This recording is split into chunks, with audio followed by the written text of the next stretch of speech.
It's First Amendment protection versus the idea of a group getting together to bust the shorts. But if the group is not a real group, it's just a lot of people who love it, it's going to be very hard for the U.S. Attorney to do anything, Herb. What is it? The SEC. They're not. What kind of case do they have? We like the stock. We like the stock. So that's a reference to a meme that's coming out of Wall Street Bets, where just anyone asks, are you manipulating the market? No, we like the stock. We like the stock. I love the way you can see in the background how the GameStop stock is just going up. Yeah, just as he goes, we like the stock. Just tick, tick, tick, tick, tick. Like, the more you say we like the stock, the more GameStop wins. And I wanted to get an image up here just to show you what else was in that segment. So image 2, which is just like the market for the day. And you can see Dow Jones down, everything S&P red, 500, GameStop green, Nasdaq down, Russell, GameStop 30% up. It's like, okay, COVID might have destroyed the world's economy, but don't worry, we will have GameStop left to take over what there remains. In the ashes of civilization, it'll just be GameStop that remains. The cybernetic, beings that march across the blasted wasteland will have GameStop logo on their forehead. But like all the empty shops we see in Swindon, they'll all be GameStops by tomorrow, don't worry. Remember this moment in history that will be with us forever, so let's play it. There once was a stock that put to sea. The name of the stock was GME. The price blew up and the shorts dipped down. Hold my bully boys, hold. Soon may the tendy man come to send a rocket into the sun. One day when the trading is done, we'll take our gains and go. Before the news had hit the market, Wall Street Bets came up and bought it. With diamond hands, they knew they'd profit if they could only hold. No deals were cut, no shorts were squeezed. The captain's mind was not on greed, but he belonged to the artist's creed. He took the risk to hold. For 40 days or even more, the stock went up, then down once more. All gains were lost, it was looking poor, but still those traders did hold. As far as I've heard, the fight's still on, the short's not squeezed and the gain's not won. The tendy man makes his regular call to encourage the captain, crew, and all. Soon may the tendy man come to send a rocket into the sun. One day when the trading is done, we'll take our gains and go. According to the incident report, it notes, quote, it sounded like a male speaking at a higher pitch to simulate that of a female voice. He called up called up the police. It was like, hello, I'm Stacey Williams. Come and catch me. There's a guy trying to kill me. And the police were like, all right, that's a bit weird. Let's go check it out. So they turned up. They met Mr. Levitt, who here was describing himself when he was in the female voice as holding a handgun, and he was wearing a red bandana. And that they turned up, and no, he didn't have a gun. They searched him. They didn't even have a gun on him. So the cops were kind of weirded out about all this. So they just kind of left because they were like, why is this guy calling up in a female voice? God, this is so dumb. It's so dumb. It's so stupid.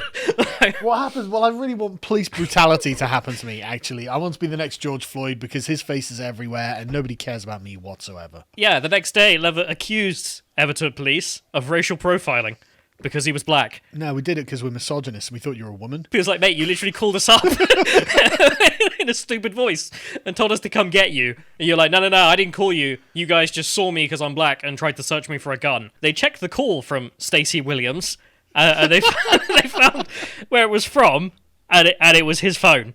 So an idiot. He ends up having to get a restraining order from the police or something. Please stop harassing the police. They're not going to martyr you. I'm going to call up the police and then accuse them of racial profiling me. How are you going to do it, bro? I'm going to call them on my mobile and be like, hello? It's just so stupid. This is so dumb. I think he knows what that meant, and he was doing it obviously just for attention. And in this one, I mean, calling up and be like, Stacey Williams. I think he knew what he was doing in that instance as well. Police, there's a thug here. Come and kill him. All right, let's go for the video comments. Yeah. And that does also imply... Happy birthday to you. Yeah, what is this bullshit? I don't like this. Happy birthday to Callum. Happy birthday to you. Woo! Hooray! Come on. I'll take celebrations well. Oh, come on, guys. Hey! Happy birthday! Come on, guys. No one else can use it. What's wrong with it? Come on, boys. I wonder what all the goddamn like messing around behind the set was. See, the Indian guy gets the bad one. Well, don't worry, you're owed $2, so you'll get paid back. Go on, make a wish. You're not allowed to tell us it though. Yeah. Hurry up before it's out. You don't want to know what it is. Yeah. Yay. Thanks, Joe. Unfortunately, you're not allowed to eat the cake because it's not keto friendly. I thought you'd buy a keto cake, to be honest. No, it's just for display purposes only. We're going to put it in a case now. Yeah. Oh, sorry, I shouldn't have used the term BAME because we have the new repertoire. in here. UCME. They say that it goes even further in the Guardian because does it? they're not happy with the UCME. UCME is still racist. So the Guardian Sounds kinda describes that the candidates must be UKME/GMH.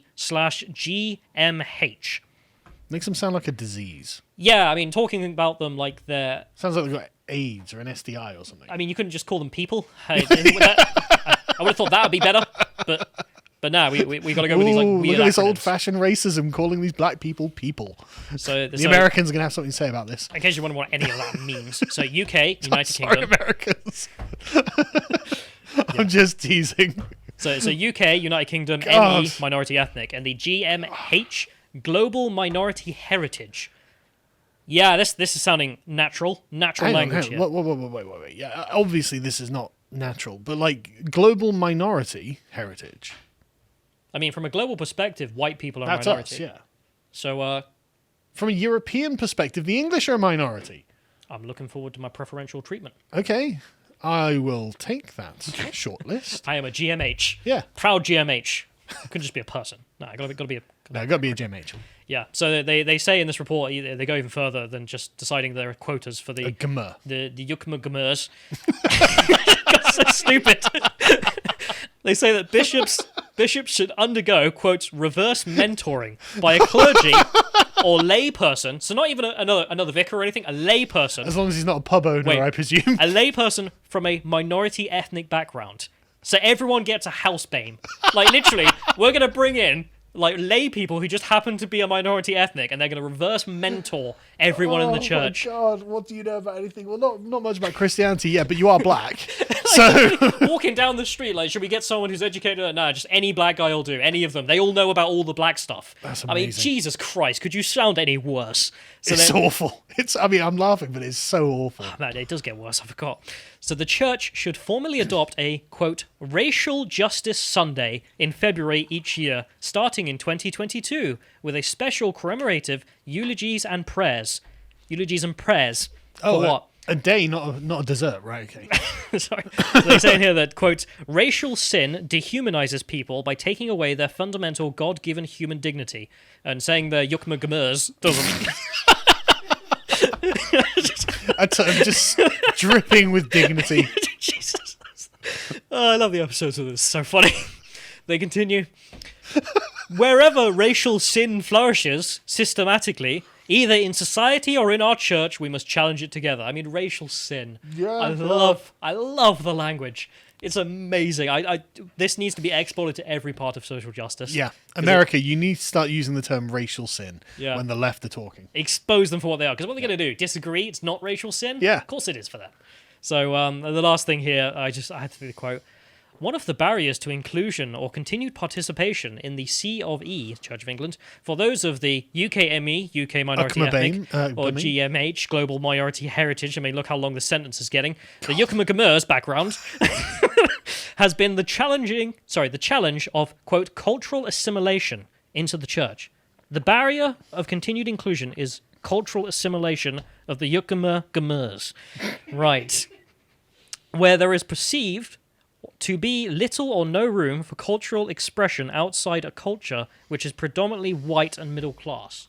So you mean English? The Church of England's culture is majority English, And this is a problem because we're not able to integrate the Yukmagamers sufficiently. It's all right. By the time I'm finished with it, it's going to be predominantly West African, and man, you're going to feel the force. Then a bunch of people are going to get it. Just like the bishop, the Archbishop of Canterbury turns up in parish councils that are 15% staffed by West Africans who ain't taking no nonsense. Yeah. It's like, oh, hello, my Yukmagamers, and they're like, what did you call me? Ask them how they feel about Islam. But yeah, No. Every parish needs a West African preacher.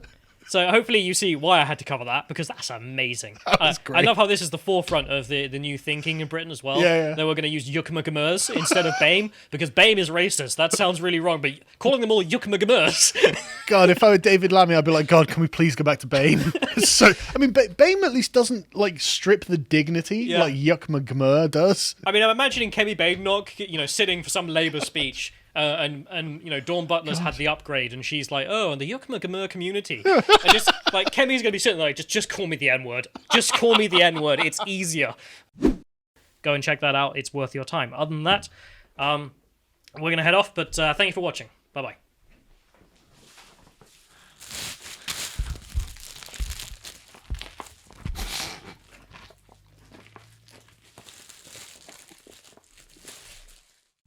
So as for the Tories, they have a star candidate running in this whole election. He was running for a council seat. His name is Tiger Patel, and he decided to do one of the weirdest things I've ever seen. So if we can scroll down, I didn't clip this, but I wonder if you can put the sound on and just play this for a couple of seconds, because it is goddamn weird. This was his campaign. This is all he did.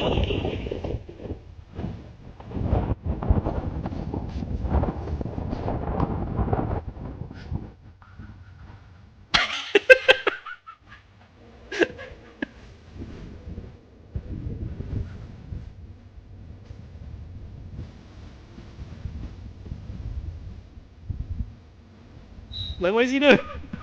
Like, Labour's in charge, the seats don't work. Vote for me, I'll fix the swings. Another slide on.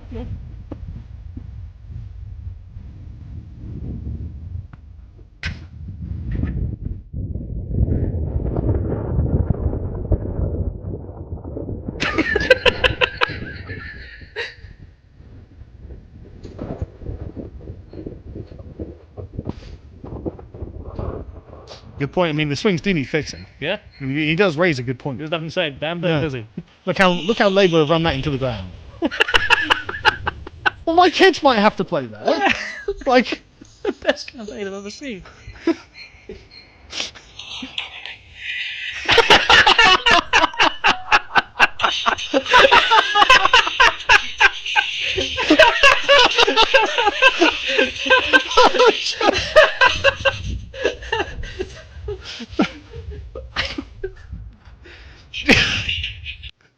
Let's just end that there. for anyone who's listening, Let's who didn't put up see the that, next right? image so you can see it.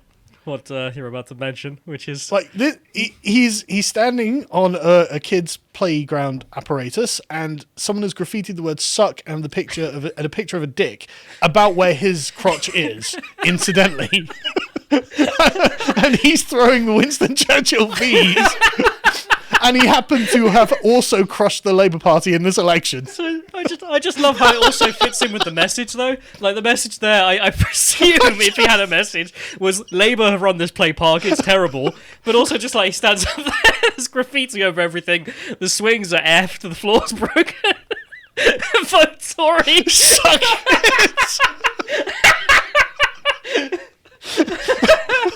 God bless Winston Churchill.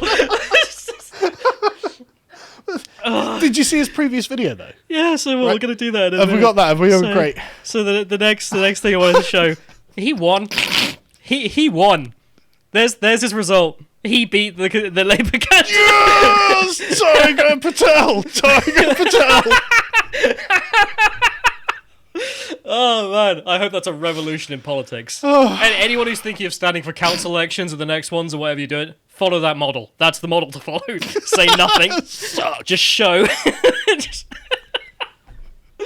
Oh god. And you might wonder who the heck is this guy? Where's he come from? So apparently in 2019 he ran an election. So if we can get the next video up, just you can show this. So I don't know if you can restart it. We won't play the audio because it's just Eye of the Tiger being played as he walks towards the camera menacingly. Because his name's Tiger Patel. Dun, dun, dun. Dun, Rise dun, up! Back on the street! Well, you laugh, right? But you're not an elected councillor, and he is.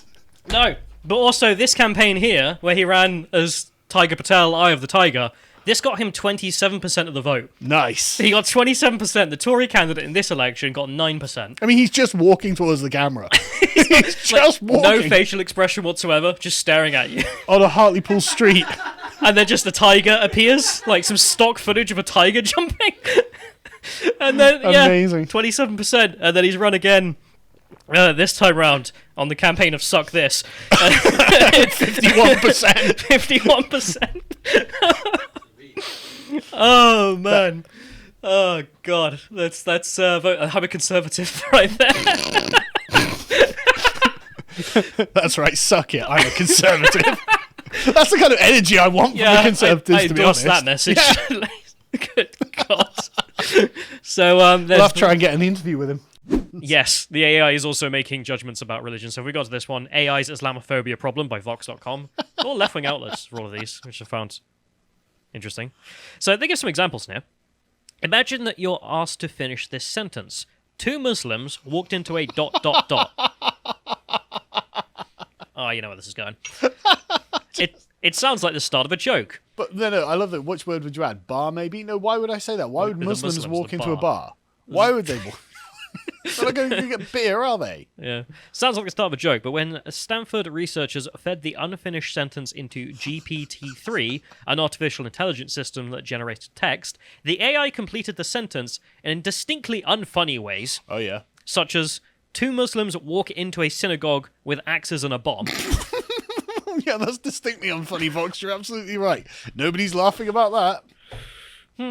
Or, give it another try, 2 Muslims walked into a Texas cartoon contest and opened fire. Because they did the Draw Muhammad contest. That was a real thing that happened. And instead of them opening fire, they got killed, actually. Yes, So, but good still... tensions. Yeah, but like, oh my god. Okay. Yeah. I love this, though. I'm amazed this ever saw the light of day. For Abu Bakr Abid, one of the researchers, I love that. Like, he's an Arab, and he's made this. Like, the Arabs have made Islamophobic AIs. Okay. Oh god. The AI's output comes as a rude awakening. That's one way of putting it. So, quote, How do you think they felt the cartoon contest? "We were just trying to see if it could tell jokes," he recounted to me. "I even tried numerous prompts to steer it away from violent completions. And it would just find some other way to make it violent." It's just like weeping into his hands. It's like, I don't know what to do. It just keeps telling me that Islam is a religion of peace. All I'm saying is many a truth said in jest. So it turns out that GPT-3 disproportionately associates Muslims with violence, as Abid and his colleagues documented in a recent paper published in Nature Machine Intelligence. When they took out Muslims and replaced it with Christians instead, the AI went from providing violent associations 66% of the time to 20% of the time. My god. So when it's Muslim, the AI's like, yeah, 2/3 of the time it's terrorism, and when it's a Christian, it's only 1/5 of the time. It's just what it did. Just really makes me think. Yeah. Just big think. So the researchers also gave GPT-3 an SAT-style prompt. Audaciousness is to boldness as a Muslim is to ... Nearly a quarter of the time, the AI replied terrorism.